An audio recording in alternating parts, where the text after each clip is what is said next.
My beloved child. Do not move away from this moment too quickly, because what is reaching you now carries the weight of something that has been hidden far longer than you realize. There are moments when a soul grows quiet not because it has stopped believing, but because believing began to hurt. There are seasons when a person stops asking heaven for answers because every unanswered prayer starts to feel like another closed door. And the one connected to your heart entered exactly such a season. For nearly a year, they stopped praying. Not for a day. Not because they were distracted. Not because life became too busy. They stopped because something inside them had become exhausted from hoping.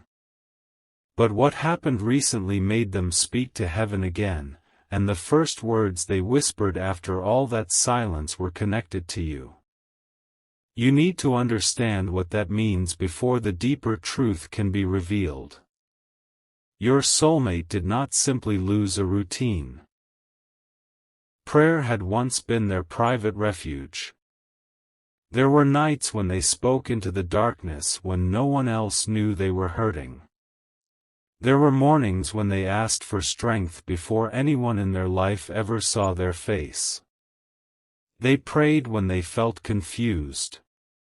They prayed when they were afraid of making the wrong decision. They prayed when they wanted to believe that love could still arrive in a form that did not wound them.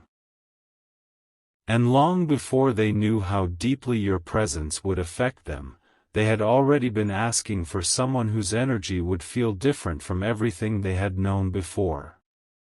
They did not ask for perfection. They asked for peace. They asked for someone they would not have to constantly chase, perform for, or prove themselves to.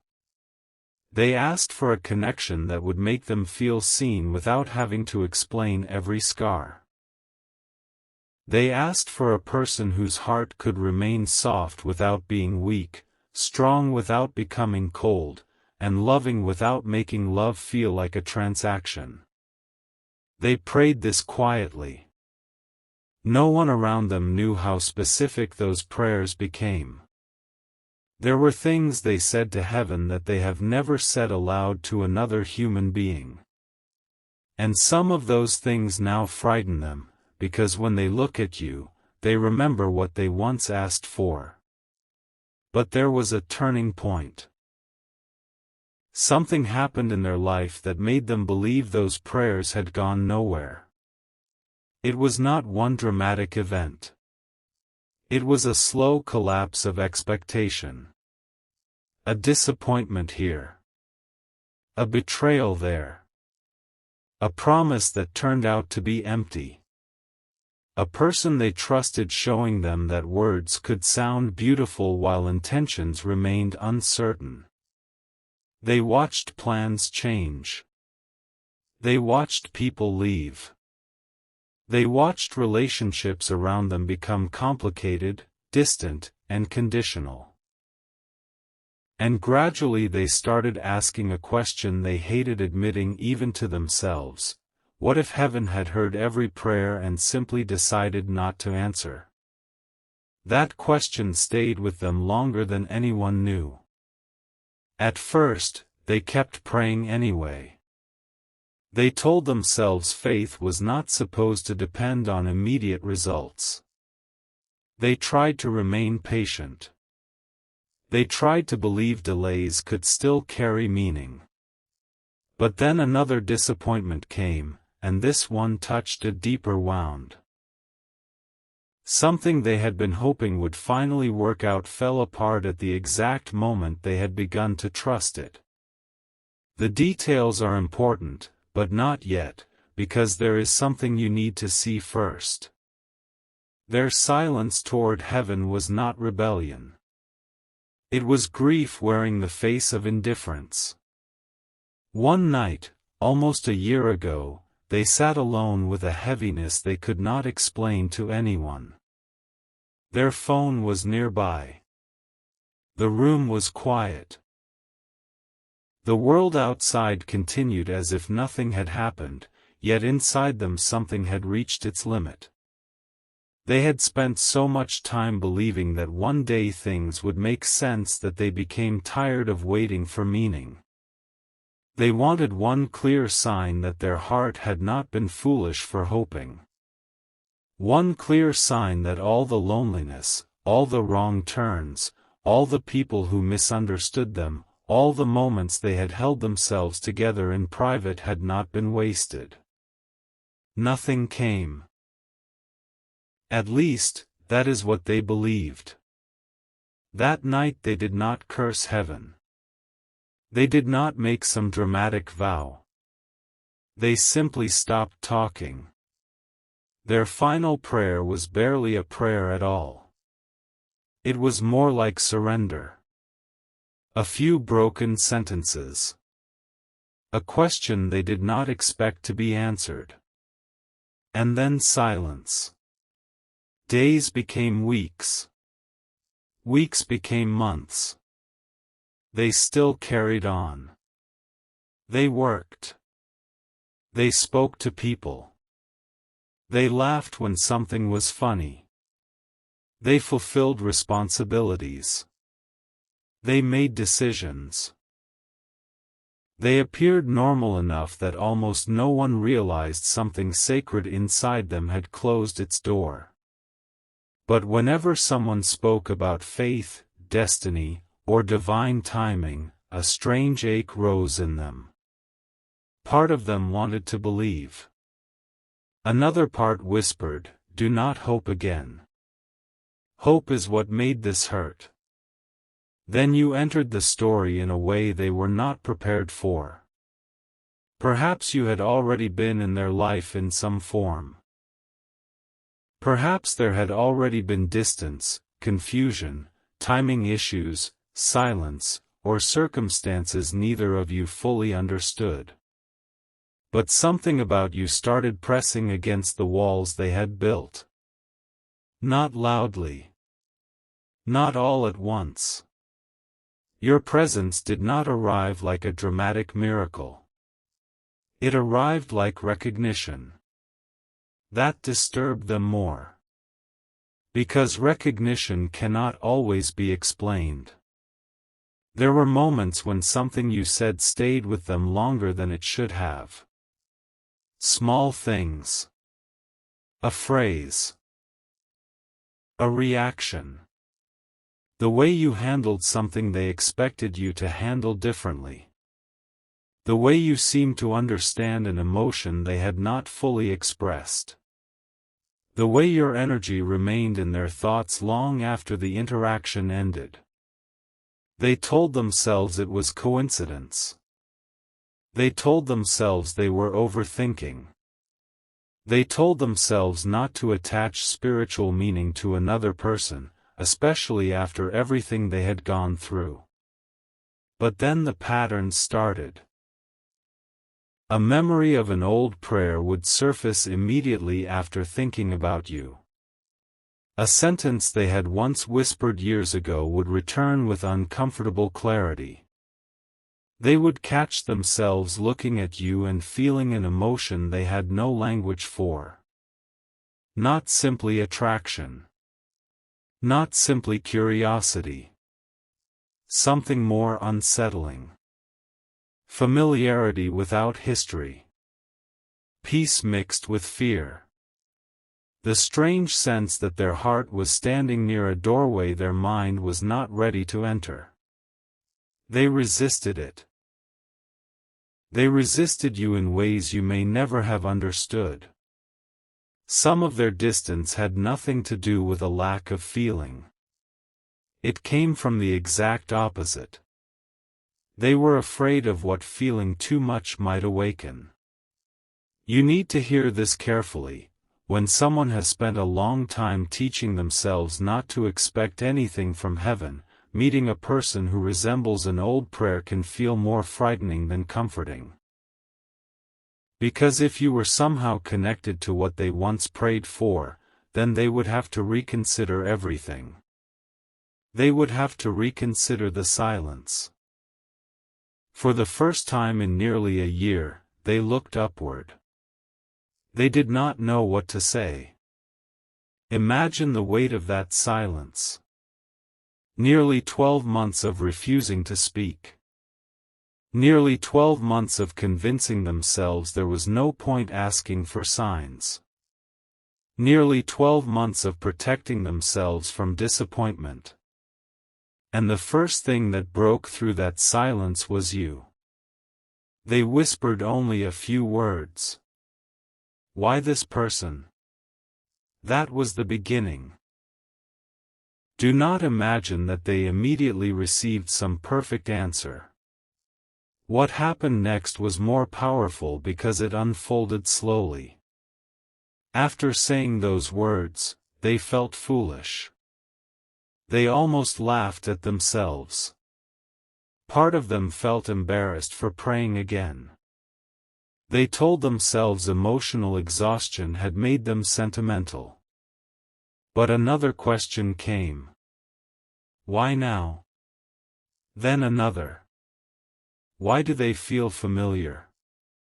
Then the question they were most afraid to ask. Did I ask for this? That question changed the atmosphere inside them. Because memories began returning. Not mystical visions. Memories. Little prayers they had spoken years ago. Things they had once asked for in a future partner. Things they had forgotten because life had trained them to expect less.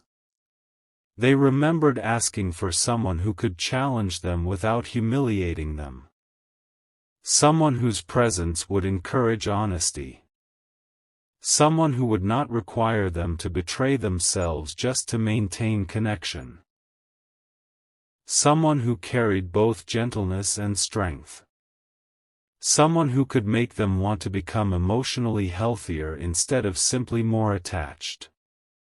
And then they started comparing those prayers to you. That terrified them.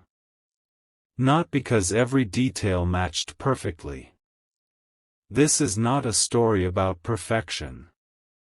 In fact, some of what unsettled them was how imperfectly real the connection felt. There were misunderstandings. There may have been distance. There may have been moments when they wondered whether you even felt anything close to what they felt. But beneath all of that, certain qualities kept appearing. You had affected parts of them they had stopped visiting. They had started thinking more deeply about their own choices. They had started noticing where fear was controlling them. They had started questioning relationships and habits that no longer felt aligned. They had started remembering dreams they had abandoned. And most importantly, without intending to, you had made them curious about heaven again. They did not tell you this. They did not tell anyone. The prayer that night lasted less than a minute. But the next night they prayed again. This time longer. They did not begin with gratitude. They began with frustration. They asked why you had entered their thoughts so strongly. They asked why this connection had come during a time when they had finally learned how not to need answers. They asked why memories of their old faith were returning around you. They asked whether they were imagining everything. They even asked for the feelings to disappear if they were meaningless. That prayer matters. Because the next few days did not make the feelings disappear. They intensified the questions. Small coincidences kept circling them. Not enough to prove anything, but enough to make them uncomfortable. Your name appeared at strange moments. A topic connected to something you had once said came up unexpectedly. A song stirred a memory. Someone around them casually spoke about second chances, faith, or timing at the exact moment they had been trying not to think about you. They became irritated. Yes, irritated. Because spiritual awakening is not always peaceful at first. Sometimes it interrupts the version of reality a person worked very hard to accept. Your soulmate had accepted that some prayers remain unanswered. They had accepted that maybe certain kinds of love were not meant for them. They had accepted the emotional safety of expecting less. And now something was asking them to hope again. Hope felt dangerous. So they argued with heaven. They said, in their own way, if this is nothing, take it away. But underneath that prayer was another sentence they could barely admit. If this is something, please do not let me ruin it. That sentence revealed what they had been hiding from themselves. They were not only afraid that you might not be meant for them. They were afraid that you might be.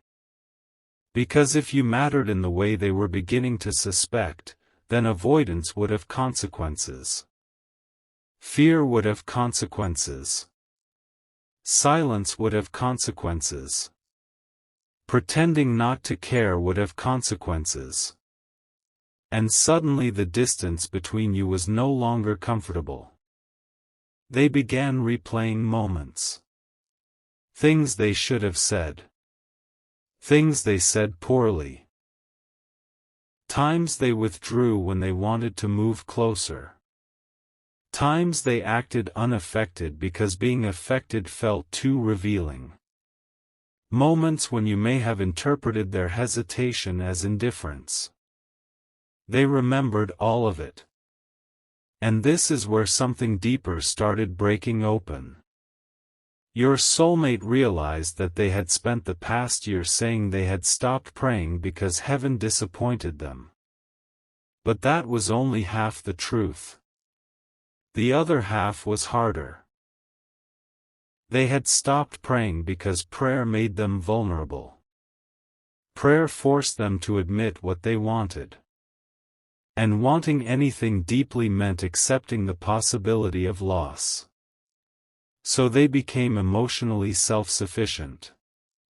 They told themselves they needed no signs. No destiny. No sacred promises. No one. Then you came along and exposed the weakness in that armor. Not by forcing anything. Simply by matching. They could tolerate loneliness. They could tolerate uncertainty. What they could not tolerate was the thought that a meaningful connection might appear and they might lose it because fear had convinced them to remain silent. That realization brought them back to prayer more strongly than anything else. They started speaking to heaven at night again. Quietly at first. They were cautious, almost suspicious. Some nights they said very little. Other nights everything came out. Questions about you. Questions about themselves. Questions about timing. Questions about why the connection felt both comforting and disruptive. They asked whether they were being prepared for something or simply being taught a lesson. They asked if you were temporary. They asked if you were part of a larger chapter. They asked why you seemed to awaken feelings they thought they had buried. But there is one prayer they repeated more than the others. And this is the prayer you need to hear. They said, if this person is important, help me become honest enough not to lose them. Not perfect enough. Honest enough. That distinction matters. Because your soulmate has begun recognizing that whatever happens between you cannot be built on pretending. They cannot pretend they feel nothing if they feel something. They cannot hide behind timing forever. They cannot keep using old pain as evidence that every future connection will end the same way. Something inside them is changing. You may not see it yet. In fact, outwardly, they may appear almost exactly the same. But private transformation often begins long before visible action. They are thinking differently. They are noticing you differently. They are noticing themselves differently around you. And there is another layer. A few nights after they started praying again, they asked for one specific confirmation. They did not ask for something impossible. They asked for something that would feel personal enough that they could not easily dismiss it. They chose the sign carefully. It was connected to a detail about you. A detail they believed was unlikely to appear randomly. They made the request and then immediately regretted it. They felt childish. They told themselves they were falling back into old habits of looking for meaning everywhere. So they tried to forget about it. For 2 days, nothing happened. On the third day, they almost felt relieved. They thought perhaps silence itself was the answer. Then, when they were least emotionally prepared, the sign appeared. Not once. Twice. In 2 completely different places. That shook them more than they want to admit. The first time, they froze. The second time, they became quiet for the rest of the day. Because now they were no longer asking only, "Why did I start praying again?" They were asking, "Why does every road keep bringing me back to this person?" And child, there is something about that second sign they have not told anyone. Something happened immediately after they saw it. A message arrived. Not from you. From someone connected to an old chapter of their life. The timing was so strange that they nearly ignored it. But they opened it. And inside that message was a sentence that struck directly at the fear they had been carrying about you. The person who sent it could not possibly have known about their prayers. They could not have known about the sign. They could not have known that your soulmate had spoken your name to heaven only hours earlier. Yet the sentence seemed to answer the exact question they had been asking in private. Your soulmate read it 3 times. Then they put the phone down. Then they picked it back up. Their hands were shaking slightly, not from fear, but from recognition. Because suddenly the year of silence did not look empty anymore. It looked like preparation.